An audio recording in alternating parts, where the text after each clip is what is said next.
Hi dear student, welcome again in my YouTube channel and this is Ankit Tiwari. Today we are going to talk about first chapter of the biology of class 10th and this name is life process. So firstly we have to focus what means actually the biology. So biology is made up of two words, bio and logy. Okay, consists two word, bio and logy. Bio means living or logy means study. Okay, अब बात आती है कि किसको living कहेंगे। तो जो लोग लिविंग होते हैं उनके अंदर ये 5 चीज़ें पाई जाती हैं: reproduction, growth, metabolism, consciousness and cellular organisation. अगर ये 5 चीज़ें पाई जाती हैं तो वो ऑर्गेनिज्म लिविंग होगा। बट कभी कभी किसी किसी लिविंग ऑर्गेनिज्म में रिप्रोडक्शन नहीं पाया जाता है, या कभी कभी ऐसा होता है कि जिसके अंदर ग्रोथ हो रहा हो, हम उसे लिविंग नहीं कह सकते। बट ज़्यादातर लगभग लगभग जितने भी लिविंग ऑर्गेनिज्म होते हैं सबके अंदर ये प्रोसेस होता है। ठीक है, अब आता है कि लाइफ प्रोसेस में मेरे को स्टडी क्या करना है। तो लाइफ प्रोसेस में हमें स्टडी करना है न्यूट्रिशन के बारे में, रेस्पिरेशन के बारे में, ट्रांसपोर्ट सिस्टम के बारे में और एक्सक्रीटरी सिस्टम के बारे में। मेरे प्यारे बच्चों, बात को और अच्छे से फील किया जाए, चीज़ों को और ध्यान दिया जाए तो व्हाट मीन्स न्यूट्रिशन, न्यूट्रिशन का मतलब क्या होता है। तो न्यूट्रिशन का सीधा सा मतलब होता है बच्चों कि जब कोई भी लिविंग ऑर्गेनिज्म डाइट लेता है तो उसको एनर्जी प्रोवाइड करे, साथ में उसके सारे मेटाबॉलिक एक्टिविटीज़ को क्या करे, बैलेंस करे, तो उसे हम क्या कहते हैं, उसे हम न्यूट्रिशन कहते हैं। अब अगर न्यूट्रिशन को डिफाइन किया जाए तो कहा जाता है process of intake of balance diet which will provide us energy and maintain the metabolic activities of our body is considered as a nutrition। ठीक है, एक टर्म और आता है, वो होता है न्यूट्रिएंट्स। क्या होता है? न्यूट्रिएंट्स। तो अभी हम इसके बारे में बात करेंगे, पहले जान लेते हैं न्यूट्रिएंट्स क्या होता है। ठीक है, तो देखो बच्चों, न्यूट्रिएंट्स जो होता है it's just a component of food, है ना। न्यूट्रिएंट्स क्या होता है? कंपोनेंट ऑफ फूड होता है। ठीक है, जो क्या करता है, लिविंग ऑर्गेनिज्म जो होते हैं, जो बेसिकली जो एनिमल होते हैं, उनको क्या करता है, उनको उनके अंदर एनर्जी प्रोवाइड कराने के लिए और अदर मेटाबॉलिक एक्टिविटीज़ को बैलेंस करने में हेल्प करता है। पहला होता है कार्बोहाइड्रेट, जो हमें रोटी से और चावल से मिल सकता है। दूसरा होता है प्रोटीन। प्रोटीन जो होता है वो हमें मीट मछली से मिल सकता है, साथ में जो है सोयाबीन से मिल सकता है, फल से मिलता है। ठीक है, कार्बोहाइड्रेट हमारे डाइट का 60 से 65-70% हिस्सा बनाता है, प्रोटीन 15 से 18%, और फैट जो होता है वो 12 से 15% कंस्टिट्यूएंट होता है। बाकी वाइटामिन्स, है ना, मिनरल, ठीक है, वाइटामिन, मिनरल, ठीक है, फिर वाटर और रफेज होते हैं। ठीक है, ये सारी चीज़ें हमारे डाइट्स में पाई जाती हैं। क्लियर? तो इनको न्यूट्रिएंट्स कहते हैं या कंपोनेंट ऑफ फूड कहते हैं। ठीक है, हम बेसिकली जो भी खाना खाते हैं, दाल रोटी सब्जी जो भी खाते हैं, सब इसी 7 कंस्टिट्यूएंट से मिलके बने होते हैं। ठीक है, ओके।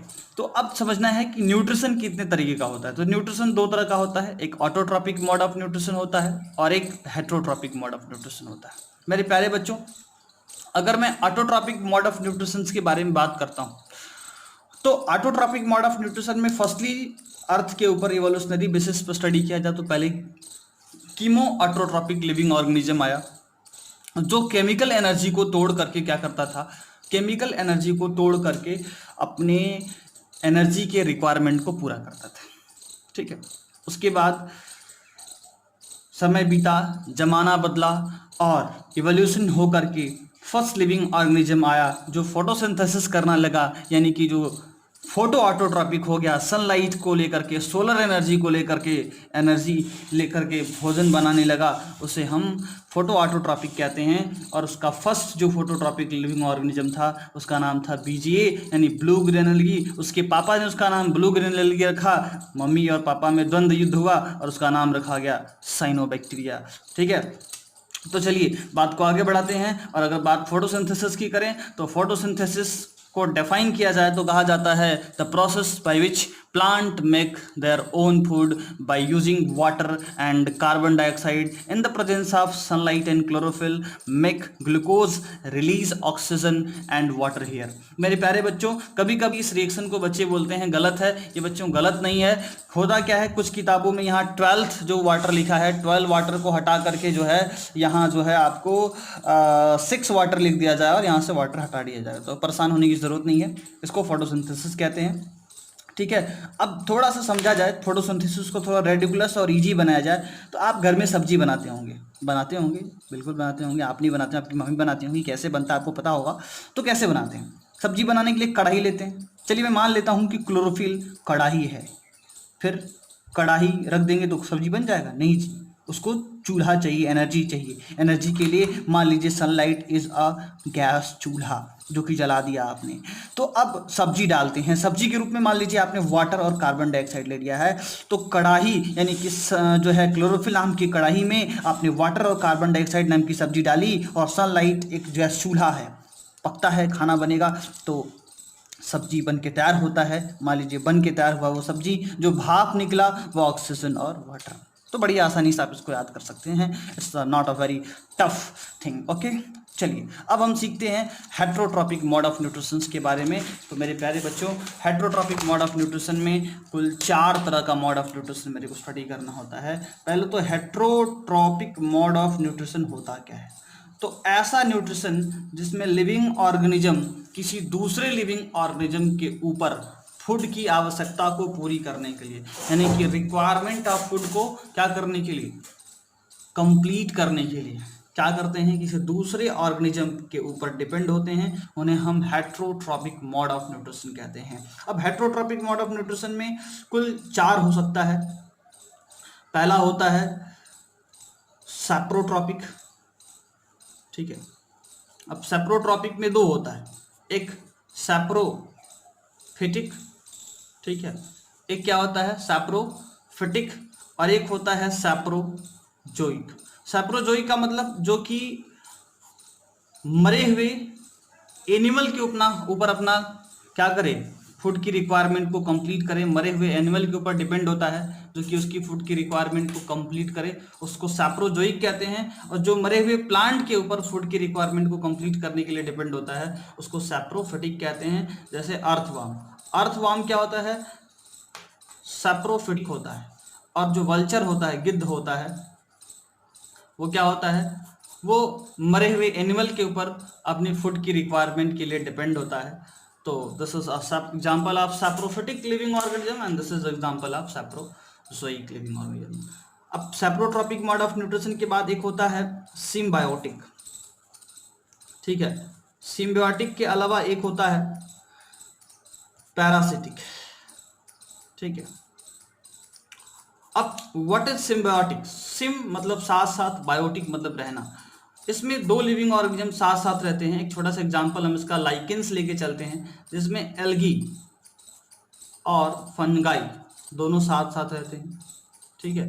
एल्गी और फंगाई दोनों साथ साथ रहते हैं। एल्गी प्लांट के जो है फंजाई के लिए फूड बनाती है, और फंजाई उसको रहने के लिए शेल्टर और क्या, रहने के लिए शेल्टर और मिनरल देता है। आप फील कर सकते हो ये कैसा एसोसिएशन है। हमारे प्रैक्टिकल लाइफ में भी ऐसा एसोसिएशन होता है। एक इंसान की शादी होती है, तो I am not just talking a ridiculous way, लेकिन आप इसको समझ सकते हैं कि जैसे एल्गी जो है फूड बनाती है और फंजाई जो उसको रहने के लिए शेल्टर और मिनरल देता है। तो this is a symbiotic mode of nutrition, जो कि लाइकेंस के अंदर कॉमन है, क्योंकि लाइकेंस में एल्गी और फंजाई एक दूसरे के साथ रहती हैं। इसी तरह से एक और कंडीशन आपको सिम्बियोटिक का बता दूं, होता है माइक्रोराइजा। माइक्रोराइजा भी इसी तरह का एग्जाम्पल है, जिसमें रूट ऑफ हायर प्लांट के अंदर फंगाई पाई जाती है, जो कि उसमें फंजाई जो होती है उसके रूट के अंदर मिनरल के एब्जॉर्प्शन में हेल्प करती है, और साथ में उसके बदले में प्लांट का जो रूट है उनके लिए रहने के लिए जगह और साथ में फूड प्रोवाइड करता है। मेरे प्यारे बच्चों, अगर बात मैं पैरासिटिक मोड ऑफ न्यूट्रिशन की बात करूं, तो that type of mode of nutrition in which one organism depend on another organism for fulfill the requirement of food is considered as a parasitic mode of nutrition, एक organism दूसरे organism के ऊपर completely depend होता है। अब parasitic में दो चीज़ें होती हैं, एक पैरासिटिक प्लांट होता है और एक पैरासिटिक एनिमल होता है। मेरे प्यारे बच्चों, पैरासिटिक प्लांट के बारे में बात करें तो जैसे आपने सुना होगा कस्कुटा के बारे में, ठीक है, लोरेंथस के बारे में सुना होगा, ठीक है, ठीक है। तो कस्कुटा हो गया, लोरेंथस हो गया, सेंटेलम यानी कि चंदन, सेंटेलम के अंदर ऐसा पाया जाता है। होते तो बहुत सारे होते हैं, ओरोबेंकी, सिस्टेंकी, रेफ्लेसिया भी होता है, ठीक है, रेफ्लेसिया, तो बहुत सारे होते हैं, लेकिन आपको बहुत ज़्यादा याद नहीं करना है, 4 याद है बहुत है ना। तो प्लांट जो कि क्या होते हैं, पैरासिटिक जो होते हैं वो होते हैं Cuscuta, Loranthus, Santalum, Rafflesia, all these are the that type of the plants which depend on the another plant for the fulfill the requirement of food, or for the food is considered as a what, parasitic plant. Now we'll talk about the next one, what, parasitic animal, and that could be ticks, mite. अब ये जो parasitic animal होते हैं वो ectoparasite भी हो सकते हैं, एंडोपैरासाइट भी हो सकते हैं। जो एक्टोपैरासाइट होता है वो बाहर पाया जाएगा, और जो एंडोपैरासाइट होता है वो बॉडी के अंदर पाया जाता है। अब एंडोपैरासाइट का एग्जांपल जैसे प्लाज्मोडियम हो गया, प्लाज्मोडियम एक पैरासाइट होता है, हमें मलेरिया काज कराता है। साथ में दूसरा होता है हमारे बॉडी में वो स्कैरिस, हैं, स्कैरिस लम्ब्रिकोइड, स्कैरियासिस काज करता है। तो ये क्या है, ये पैरासिटिक के एग्जाम्पल है। अब नेक्स्ट जो सबसे इंपॉर्टेंट है उसका नाम है holozoic mode of nutrition, holozoic mode of nutrition. What is holozoic mode of nutrition? Let's try to understand about it. मेरे प्यारे बच्चों, होलोजोइक मोड ऑफ न्यूट्रिशन को अगर डिफाइन किया जाता है तो कहा जाता है कि the process in which organism take their food, the process in which organism take their food by the mouth or other body surface and follow the 5 different stages and ultimately use it for the production of energy and what maintain the other metabolic activities of our body is considered as a holozoic mode of nutrition। चीजों को पहले feel करते हैं होता क्या। Holozoic mode of nutrition में organism बाहर से फूड लेता है, फूड लेने के बाद वो 5 डिफरेंट स्टेज को फॉलो करता है। पहला होता है इंजेशन, दूसरा होता है डाइजेशन, तीसरा होता है इंजेशन डाइजेशन, फिर होता है एब्जॉर्प्शन, एब्जॉर्प्शन के बाद होता है एसिमिलेशन, एसिमिलेशन एंड एसिमिलेशंस के बाद होता है इजेशन एंड एक्सक्रीशन, ठीक है। तो ingestion, digestion, absorption, assimilation, egestion and excretion, ठीक है। तो ये 5 स्टेप होते हैं, इजेशन और एक्सक्रीशन बेसिकली एक प्रोसेस होता है। हम अभी आपको क्लियर करेंगे क्या होता है, ठीक है ना बच्चों। तो चलिए ध्यान दीजिए, होलोजोइक मोड ऑफ न्यूट्रिशन को जब हम डिफाइन करते हैं तो कैसे डिफाइन करेंगे, बोलेंगे the process in which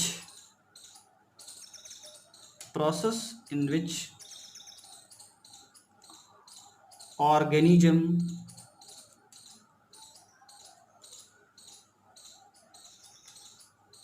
take their food and follow 5 different steps and use it and ultimately use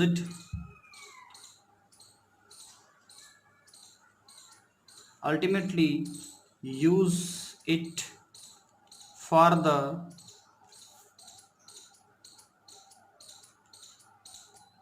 energy and for the production of energy and maintaining other metabolic activities of our body, other metabolic activities of our body is considered as a what, are considered as a nutrition. So what is nutrition? The process in which organism take their food and follow 5 different steps and ultimately use it for the production of energy and maintaining other metabolic activities of our body is considered as a what, holozoic mode of nutrition. एक बड़ा ही simple सा question और पूछा जाता है। क्या पूछा जाता है मेरे प्यारे बच्चों, मैं आपको बताता हूँ। पूछा जाता है कि व्हाट इज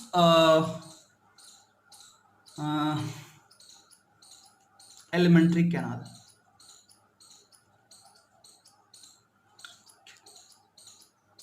तो व्हाट इज एलिमेंट्री कैनाल, आपको बताता हूँ एलिमेंट्री कैनाल क्या होता है। तो बोलते हैं कि extended part of the digestive system, extended part of digestive system, extended part of digestive system which will provide extended part of the digestive system in which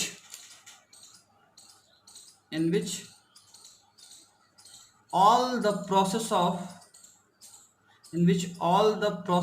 of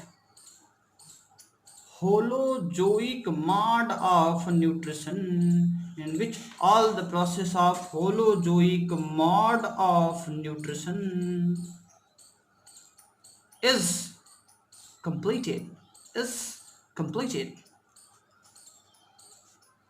considered as a what, is considered as a what, elementary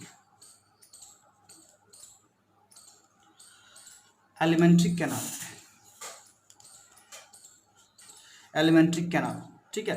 तो extended part of digestive system in which all the process of holozoic mode of nutrition is completed, it's considered as a elementary canal. So this is about elementary canal, ठीक है। अब हम सीखते हैं एक एक करके व्हाट इज इंजेशन, यानी होलोजोइक मोड ऑफ न्यूट्रिशन में पहला जो स्टेप होता है वो होता है इंजेशन।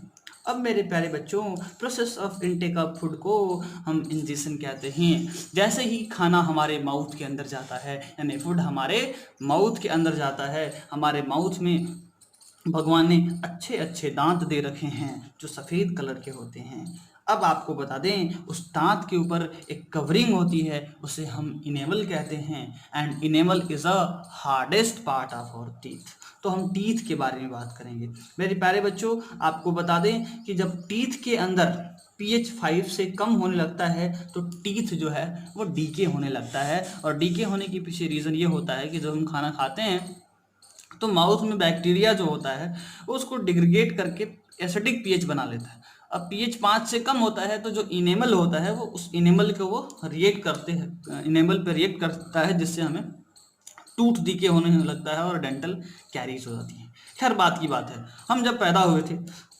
तो हमारे पास मिल्क टीथ हुआ करते थे। देयर वॉज अ टाइम, है ना, ठीक है। तो मिल्क टीथ, ठीक है, हमारे पास मिल्क टीथ हुआ करते थे। अब एक इंसान ने मेरे से पूछा, सर मिल्क टीथ में कौन सा ऐसा टीथ होता है जो कि नहीं पाया जाता है? तो बता दें बच्चों, हमारे दांत में 4 तरह के टीथ होते हैं, हमारे टीथ में 4 तरह के टीथ होते हैं, ठीक है। तो ICPM, इंसीजर, कैनाइन, प्रीमोलर और मोलर। चलिए थोड़ा सा हम आपके जा के स्ट्रक्चर को बनाने की कोशिश करते हैं, ठीक है। तो देखो बच्चों, ये एक हिस्सा है, ये दूसरा है। तो मेरी ड्राइंग उतनी अच्छी नहीं है, ठीक है, तो ध्यान दीजिएगा। अब मैं इधर से शुरू करता हूँ। ICPM, जब मैं बच्चा था बड़ी शरारत करता था, है ना, सारी करता था, नहीं करता था, याद नहीं है। तो ICPM, इंसीजर, कैनाइन, प्रीमोलर और मोलर, जिसमें डेंटल फार्मूला जो होता था वो 2102/2102। एक बच्चे ने कहा ये कौन सा फार्मूला आ गया, मैं बता रहा हूँ, घबराओ नहीं। तो 2102 का मतलब क्या है बच्चों, इंसीजर 2 होता था, ठीक है, कैनाइन 1 होता था, ICPM, ठीक है। तो इंसीजर कैनाइन प्रीमोलर नहीं होता था, भगवान नाराज थे, और मोलर जो था वो 2 था, ठीक है। Incision canine premolar and molar, वही चीज़ इधर भी दिखेगा। 2 1 0 2 कितने हुए, 2 1 3 2 5 2 7 1 8 2 10 ऊपर हो गए, और शायद नीचे भी जॉ होता है ना, सबको होगा, चेक कर लो, ठीक है। तो इधर 10 ऊपर और 10 नीचे, तो कुल हमारे पास कितने दांत होते हैं, 20 को हिंदी में 20 कहते हैं, और 20 को हम जहर भी कहते हैं। बचपन में जहर वाला दांत था, ऐसा कुछ नहीं है, ठीक है। तो 20 टीथ होते हैं, क्या होते हैं बच्चों, ICPM यानी जो मिल्क टीथ होते हैं हमारे पास कितने होते हैं, 20 होते हैं। क्वेश्चन क्या पूछा जाता है कि मिल्क टीथ में कौन सा टीथ नहीं पाया जाता है, तो मिल्क टीथ में प्रीमोलर नहीं पाया जाता है। समय बदला, जमाना बदला, और मैं बड़ा हुआ। जब मैं 17 साल का था, एक बच्चे ने फिर मेरे से पूछा, बच्चे ने नहीं, एक सर ने मेरे से पूछा, क्योंकि 17 साल में मैं टीचर नहीं था। तो 17 साल का जब हुआ तो एक सर ने मेरे से पूछा, बच्चे बता तेरे दांत का क्या फार्मूला। मैंने कहा सर 2 1 2 2 अपान 2 1 2 2। कहा ये कैसे, ICPM। तो कहा मैं जब बड़ा हुआ तो मेरे पहले तो ये दांत सब झड़ गए। बोला क्यों झड़े, क्योंकि जब बड़ा होते हैं तो जो जॉ है उस जॉ का सॉकेट बढ़ता है, दांत तो उतने ही बड़े रहते हैं, तो दांत ढीले हो जाते हैं और धीरे धीरे उसमें से दांत निकलते रहता है। आपको याद होगा, आप जब आपका दांत निकलता था, टूट जाता था, तो आप क्या करते थे, आंख बंद करके उसको खड्डे में, मेरे को याद, खड्डे में डाल देते थे। पता नहीं क्या रीज़न था, मेरे को आज तक नहीं समझ में आया, ठीक है। तो 2 1 2 2 1 2 1 2 2, ठीक है। 17 ईयर का जब था तब का बात है, ठीक है। अब इसमें कुछ कहानी ऐसी होती है कि ये ऊपर वाला जॉ है, ठीक है, फिर से गड़बड़ बन गया, ठीक है, कोई बात नहीं, आप समझिएगा मेरी भावनाओं को, ठीक है। ICPM, ठीक है। तो दिस इज 2 1 2 2, ठीक है, इधर भी 2 1 2 2, ठीक है। तो ICPM, ठीक है। तो ये हो गया दांत जो है, जब मैं 17 साल का था तो उस समय हमारे पास इंसिजर कैनाइन प्रीमोलर भी आ चुका था, बड़े भाग्य से। तो ऊपर कुल 14 दांत हुआ करते थे, 14, और नीचे भी 14, यानी कुल 28 टीथ हुआ करते थे जब मैं 17 ईयर का हुआ। आपको बता दूं, ऐसा माना जाता है, ठीक है, कि जो लोगों के पास 32 टीथ होते हैं वो बड़े भाग्यशाली होते हैं। हमने भी सोचा हम बड़े भाग्यशाली होंगे, लेकिन क्या हुआ, चॉकलेट के चलते हमारे 2 दांत कम हो गए, ठीक है। तो मेरे प्यारे बच्चों, जो एडल्ट के अंदर जो दांत होते हैं वो होते हैं 2 1 2 3 अपान 2 1 2 3, ICPM, इंसिजर कैनाइन प्रीमोलर और मोलर, ठीक है। अब आपको बता दें, मेरे को पूरे 3200 दांत हुआ करते थे, लेकिन अब 30 हैं, 2 दांत शहीद हो गए चॉकलेट के साथ लड़ाई में, ठीक है। तो ICPM, ठीक है, तो इसको मल्टीप्लाई कर दें तो ये हो गया 32, समझ में आया, ऊपर नीचे दोनों से मल्टीप्लाई होता है, ठीक है। तो अब इसको रिप्रेजेंट करेंगे तो ऊपर हो जाता है, यार ये तो बन ही रही है सही से, नाराज़ है मेरे से, कोई बात नहीं। तो ICPM, तो इधर हो गया 2 1 2 3, ठीक है। तो इधर हो गया इंसिजर कैनाइन प्रीमोलर और मोलर, ठीक है, वही चीज़ इधर भी और वही नीचे भी ऐसा बनेगा, ठीक है, इसको याद रखिएगा। तो दांत हमारे पास ये होते हैं, दांत 4 तरह के होते हैं, ठीक है, 4 तरह के हमारे माउथ में दांत होते हैं, और 3 तरह का कंडीशन क्रिएट होता है। एक होता है जो मिल्क टीथ होता है, ठीक, एक तो मिल्क टीथ होता है, फिर उसके बाद दूसरा होता है हमारे पास जो है 17 ईयर में, और तीसरा होता है जो एडल्ट जब होते हैं तो हमारे पास अकल का दांत आ जाता है, जिसे हम विजडम टीथ कहते हैं, ठीक है। जो थर्ड मोलर होता है उसको विजडम टीथ कहते हैं। और बड़े प्यार की बात ये है, बड़े मज़े की बात ये है कि इस अकल के दांत को हम वेस्टिजियल ऑर्गन भी कहते हैं। चलिए बच्चों, बात को थोड़ा सा 150 ग्राम आगे और बढ़ाते हैं और चीज़ों को फील करते हैं कि दांत क्या किया। जैसे ही हम खाना को लिया, इंजेक्शन किया, इंजेक्शन मतलब हमने क्या किया, भोजन को लिया, इंजेक्शन मतलब हमने भोजन को लिया। जब भोजन को लिया तो अब वो भोजन क्या हुआ, माउथ में जाता है, माउथ जो है उसको जो है दांत उसको छोटे छोटे टुकड़ों में काटता है। उसके बाद हमारे माउथ में पाई जाती है सलीवरी ग्लैंड, ठीक है, कौन सी ग्लैंड, सलीवरी ग्लैंड, ठीक है।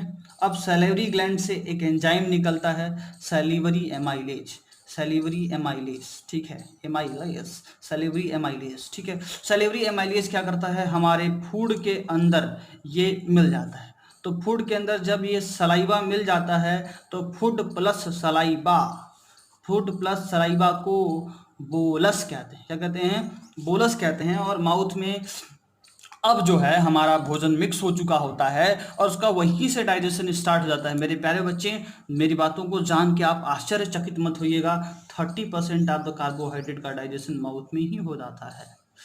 ठीक, अब देखो माउथ कुछ ऐसा है, मैंने पहले बोला था मेरा ड्राइंग उतनी अच्छी नहीं, फिर भी फील करने की कोशिश करिएगा। मान लीजिए माउथ है और उसके बाद ये हो गया ओसोफेगस। ठीक है,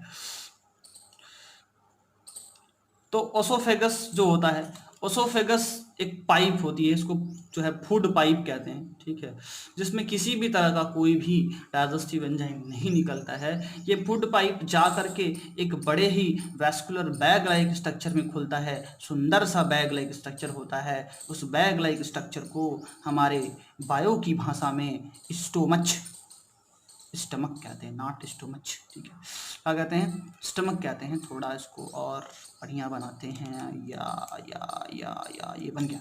ठीक है, अब यहाँ एक भगवान अपने पेड़ की पत्ती छोड़ देते हैं। उस पेड़ की पत्ती को, ऐसा कुछ नहीं है, इस पत्ती लाइक स्ट्रक्चर को हम पेनक्रियास कहते हैं। ठीक है, तो ये एक स्ट्रक्चर है। ठीक है, तो आप इसको देख सकते हैं, ये है पेनक्रियास। ठीक है, अब ये है स्टमक और यहाँ एक वाल्व पाया जाता है जो खाना को अंदर तो आने देता है लेकिन अंदर से बाहर नहीं जाने देता है। ठीक है, अब स्टमक की बात करें तो स्टमक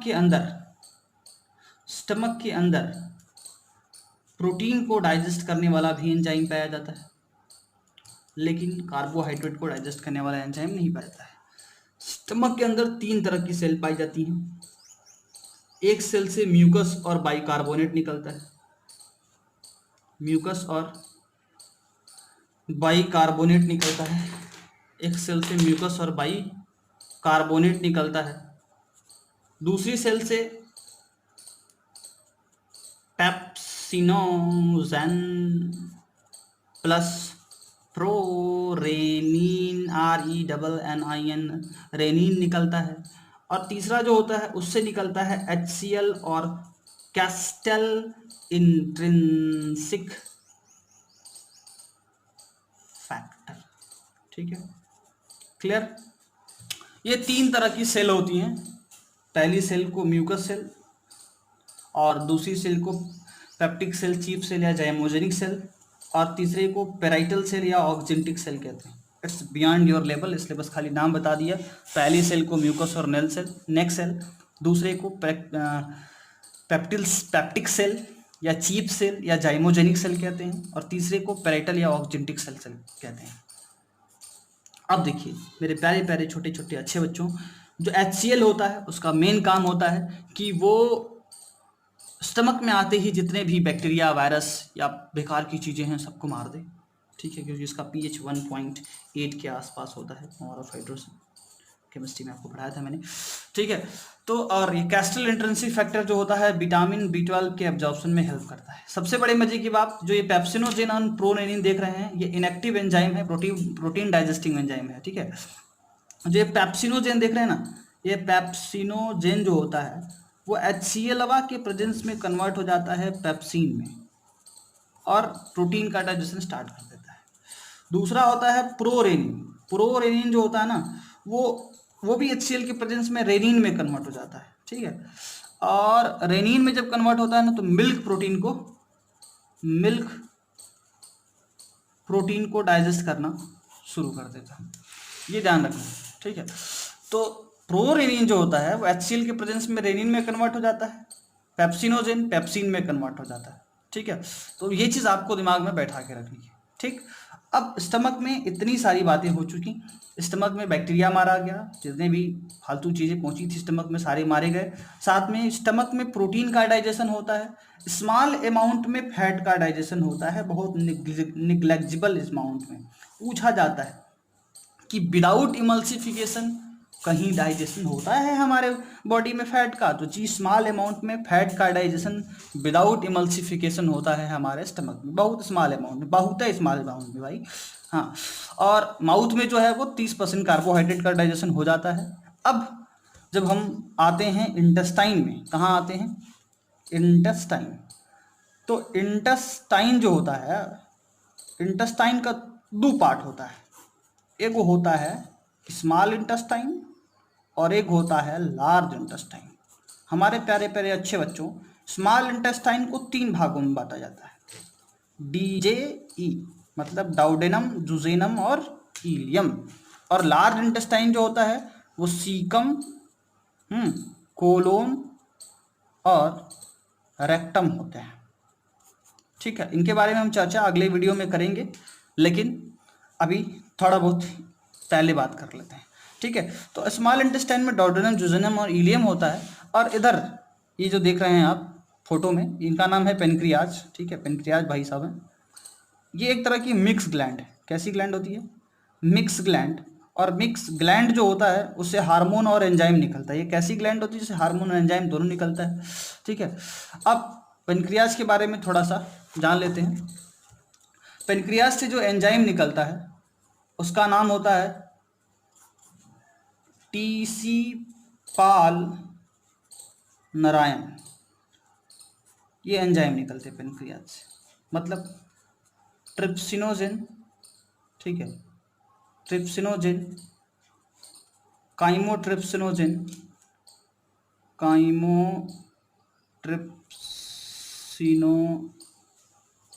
ये पेनमा अच्छा काम नहीं कर रहा है। काइमोट्रिप्सिनोजेन, प्रोकार्बोक्सी पेप्टाइडेज, एमाइलेज, लाइपेज और न्यूक्लिएज। ठीक है, अब देखिए न्यूक्लियस न्यूक्लिक एसिड का डाइजेशन करेगा, लाइपेज फैट का, एमाइलेज कार्बोहाइड्रेट का, और ये तीनों मिला प्रोटीन का डाइजेशन करेंगे। ठीक है, ये सब इनएक्टिव स्टेट में है। एक्टिव कब होंगे? जब इसको एक्टिवेट करने के लिए एंटेरोकाइनेज नाम का एंजाइम आता है। एंटेरोकाइनेज, काइनेज नाम का एंजाइम हमारे इंटेस्टाइनल म्यूकोसा से निकलता है, इनको एक्टिवेट करता है, तब ये लोग अपना काम करना शुरू करते हैं, डाइजेशन स्टार्ट करते हैं।